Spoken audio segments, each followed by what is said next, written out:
Welcome to the city of the great King Jerusalem, a mysterious city located, settled right here in the midst of 3 continents, Africa, Asia, Europe. And I want to talk to you about resurrection from the dead. Isn't that a mystery, friends? And this city holds a key. Daniel chapter 12, verse 2, it says, "Many who sleep will wake, some to eternal life and some to eternal disgrace." And it's very Jewish to actually believe in the physical resurrection of the dead, just like Isaiah 26 talks about, your dead will rise, their bodies will rise. But people say, how does that make any sense? Well, friends, Passover, the death and resurrection is such a deep thing for Passover. It's a mystery. Job chapter 19, he said, "In my flesh I will see God." And he talks about when he dies, he will be resurrected into his flesh. He's talking about his body will come back. Hosea talks about on the 3rd day God will raise us up. So when you think of Passover, you think of this lamb dying. But wait a minute, in Passover, there's this whole mystery of the blood of the lamb brings life. It stops the destroyer from coming, right? I want to turn to cave number 4 in the Dead Sea, number 521. It is a Essene community text that talks about how they held strong a understanding that there would be life from the dead, that actually the dead would rise. It's a very Jewish thing to believe. And in the book of Maccabees, second book of Maccabees, it talks about how the Kedushim would actually arise, the holy ones. In English, it would be called the saints. You find it all over in the book of Baruch, the book of Enoch, the book of Ezra. These are like apocryphal texts. It talks about the resurrection. Sanhedrin, chapter 10, in the Second Temple. There was a big divide because there was Pharisees, there were Sadducees. There was a divide saying, like for example, the Sadducees did not believe in the resurrection, but the Pharisees did believe in the resurrection from the dead. And so you have here a belief that this lamb of Passover is actually a key. This Passover lamb is a key to understanding that we are all part of a journey, and Jerusalem's at the middle of this journey.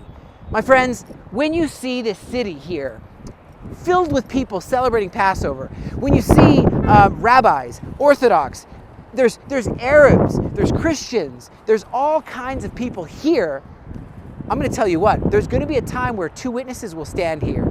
These witnesses will die, but they will come back to life. Even in the Talmud, even in Islam, my friends, even in Islam, even in the Talmud, you have this belief in resurrection from the dead. And I want to go right into the depths of the Talmud. The writer of the Talmud, Maimonides, the Rambam, okay? And he says that belief in a physical resurrection of your body has to be one of the 13 principles of faith. It must be. And you have rabbis like Saadia Gaon, Rashi, they say you have to, they fought for the belief that it's a physical restoration, not a metaphysical or a in spirit only. Your actual body's going to rise one day. Okay? All of us listening to this believe this, and this is so wild. It's so wild to believe something like this. Couldn't you have come up with something easier? This is what I think sometimes. I'm like, why don't you come up with something a little easier, a little bit easier explained away if it doesn't work out, you know? There is no plan B here, friends. It is true or it's not true. You have all over the world different twists of this, like in Zoroastrianism, in like the Buddhists, and all these people with reincarnation and all this stuff. I'm not talking about that, paganism. I'm talking about the actual Lord of Spirits Enoch talks about, saying, I have dominion over all that I've created, even your spirit. I'm going to bring your spirit back into your body and reign for 1,000 years right from here. Do you believe this? We believe this. And I'm telling you what, we've got to be able to be ready for this. We've got to be able to understand Passover. When the Passover was held here, many people look at it as the Last Supper. You see a picture where they're all sitting on one side. That's not even how they sat. They would have all sat, every Jewish home, you sit around, you recline like free people. We're no longer slaves in Egypt. We've come out. God used Moses to bring us out of Egypt. And you know what? We didn't come out just with Moses' help. Jethro, who was a Midianite, joined in with Moses, and together they formed a pact that was going to help to bring the Jewish people home. I'm telling you that Aliyah is a key. The Aliyah, I'm not saying Allah, I'm saying Aliyah is the Jewish people returning to the Promised Land. My name is Chaim Malespin. Should have said this at the beginning. And I run the Aliyah Return Center, also the Faithful Galileans, Advocacy for Israel. And I'm telling you what, friends, we have seen that in this time, Jewish people are coming from all over the world, even in time of war. And these people are understanding that we're not just living in a physical battle. What we're experiencing for the last almost 600 days of battle is not just physical. These terror groups have an ideology that they believe will counter and beat the truth that is that these very stones have heard. That there is the Lord of Spirits. There is the actual Messiah who will rule and reign from here. Friends, whether you're Jewish, believe in Judaism, whether you're Arab, whether you're Christian, no matter what is it that you are holding on to, you're going to have to come into the one reality that there is actually a Messiah who created all things and who reigns over all things, has dominion over all things, including all spirits. There are bad spirits, there are good spirits. The bad spirits will be judged, the good spirits will be rewarded. You know, you have an eternal spirit. What you do in this life, in this time, this Passover, what you do will have ripples and effects throughout eternity. Isaiah 26, your dead will live, their corpses will rise, they will arise. Awake and sing, you who dwell in the dust. Awake and sing. We sing a song on Passover that says, Dayenu. Die, Dayenu, die, Dayenu, die, Dayenu, Dayenu, Dayenu, die, die, Dayenu, die. Dayenu, Dayenu, Ilu natan lanu, Torat emet, natan lanu, Dayenu, die, Dayenu, die, Dayenu, die, Dayenu, Dayenu, Dayenu, die, Dayenu, die, Dayenu, die, Dayenu, Dayenu, Dayenu. It would have been enough if he just brought us out of Egypt. It would have been enough if he just brought us into the land. It would have been enough if he just gave us manna. It would have been enough. But you know what? We are all offered something even greater. We're offered a kingdom. We're offered, whether we're Jewish or whether we're not Jewish, we're offered to be part of this resurrection and this life. And it's an eternal resurrection and an eternal life. Let me tell you this.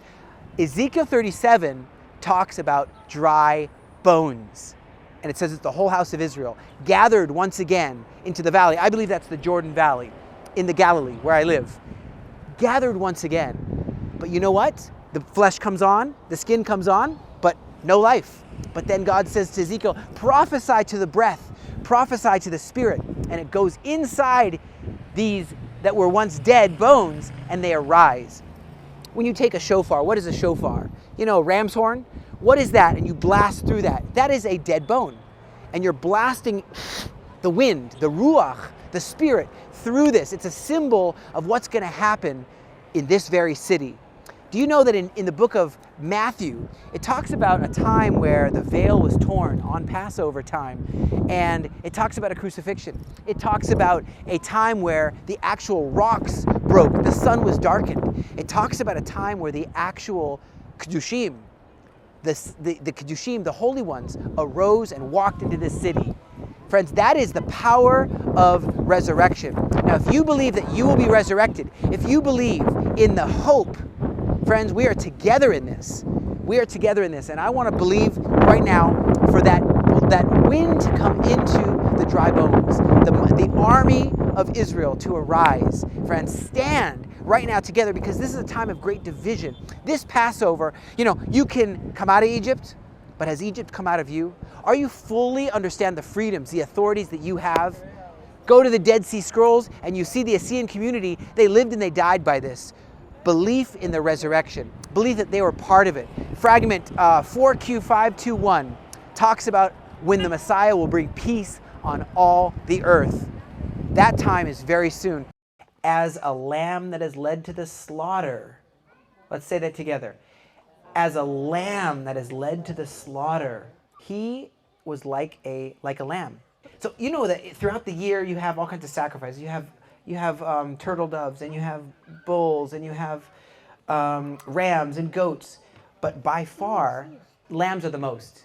So if you're going to identify, if you're going to be, it turns out that Arnie and I believe that Yeshua is the lamb that takes away. I mean, he became that main sacrifice.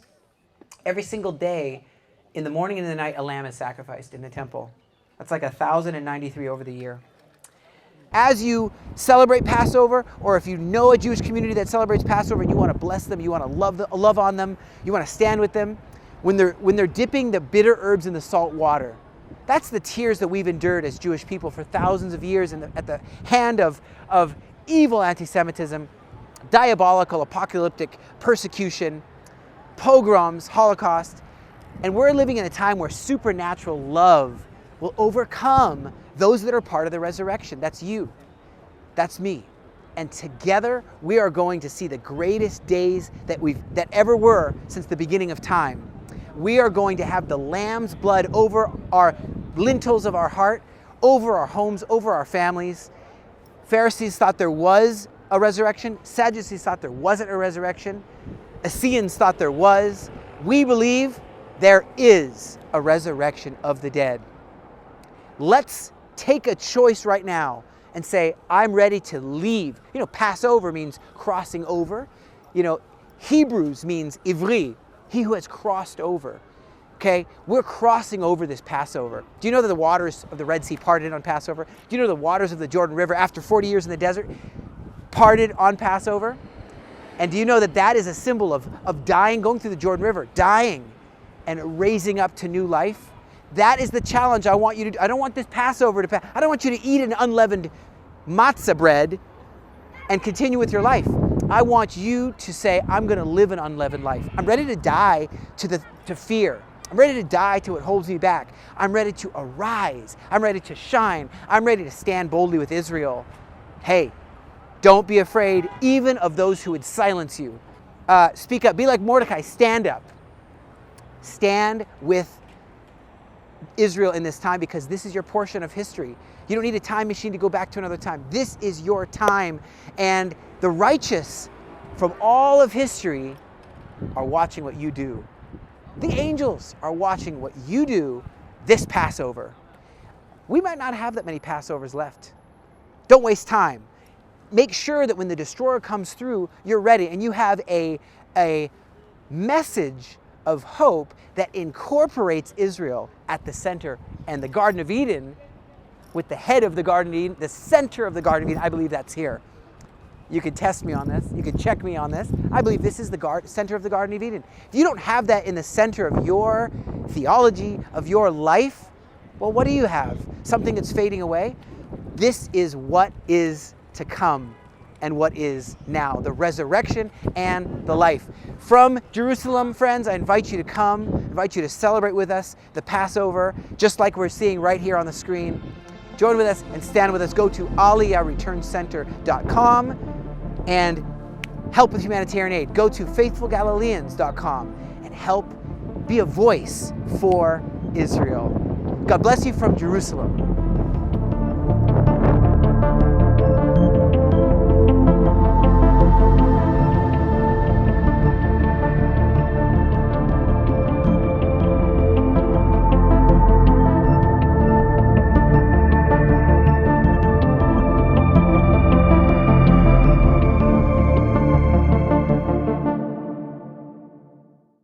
Shalom, guys. We're in the Galilee. Chaim, Malespin. I'm here with Sean. I have trouble with your last name always. Foyt. Yeah. It's like Norwegian or something. German. Yeah. And we're just doing the Passover. Yeah. You do a great job with Let Us Worship Around the World. What's next for you here with Israel? Man, it was just so fun. We just worshipped in Jerusalem, had an incredible time. Big outdoor event, I think one of the first since the terrorist attack. So it's time to be bold in the land. It's time to come. It's time to experience all that God has for this place, for this region. So get off your butts and get here. Yeah. Come to the Holy Are you not afraid? There's still a war on. There's still rockets sometimes. Never been a better time to come. Thank you for your awesomeness, and keep going for God.